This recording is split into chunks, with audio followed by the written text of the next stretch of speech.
tardes, Paco. Muchas gracias por la invitación a estar aquí con el público de Sin Censura.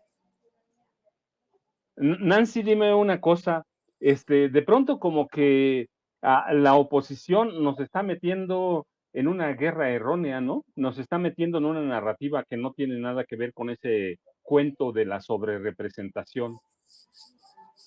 Sí, Paco, fíjate que es el último intento, lo he conversado con otros académicos, con politólogos, con sociólogos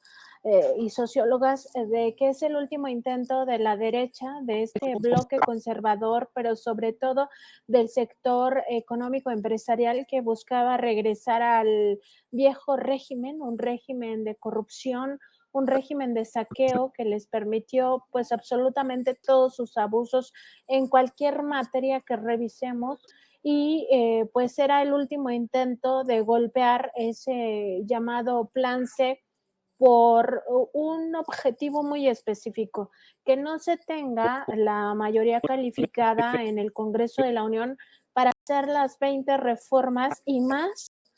porque tener la mayoría calificada en el Congreso te permite no solo aspirar a hacer esas 20 reformas que planteó el presidente López Obrador el pasado 5 de febrero, sino profundizar todavía más desde la propia Constitución, eso que el primer mandatario pues llamó humanismo mexicano y que la doctora Sheinbaum ha dicho sería el segundo piso de la cuarta transformación. Entonces, esta narrativa de que hay una sobrerepresentación en realidad lo que busca es influir nuevamente en el ánimo de las personas en el sentido de que es ilegal lo que va a terminar dictaminando el Tribunal Electoral del Poder Judicial de la Federación y el propio INE, toda vez que lo que vimos el pasado 2 de junio fue un triunfo de 2-1. No se nos tiene que olvidar que Xochitl Gálvez ganó menos votos que la diferencia entre el primero y el segundo lugar, es decir, la diferencia entre lo que obtuvo la doctora Claudia Sheinbaum y lo que obtuvo Xochitl Gálvez es mucho mayor. Son 20 millones de votos de diferencia entre estos dos, digamos, estos dos lugares, estas dos posiciones. Y Xochitl Gálvez solamente obtuvo en su coalición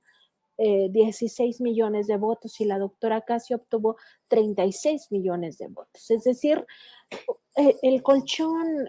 es muy claro, pero en general el triunfo avasallador de la doctora Sheinbaum es tan claro, pero tan claro,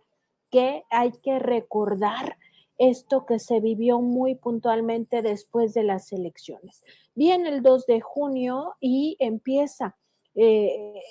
con esta contundencia del voto masivo del pueblo de México por un proyecto de nación. Ellos decían que ni siquiera iba a alcanzar lo que alcanzó el presidente. Bueno, lo rebasó por 6 millones de votos porque el presidente López Obrador ganó en 2018 con 30 millones de votos. Aquí se alcanzan todavía 6 millones más.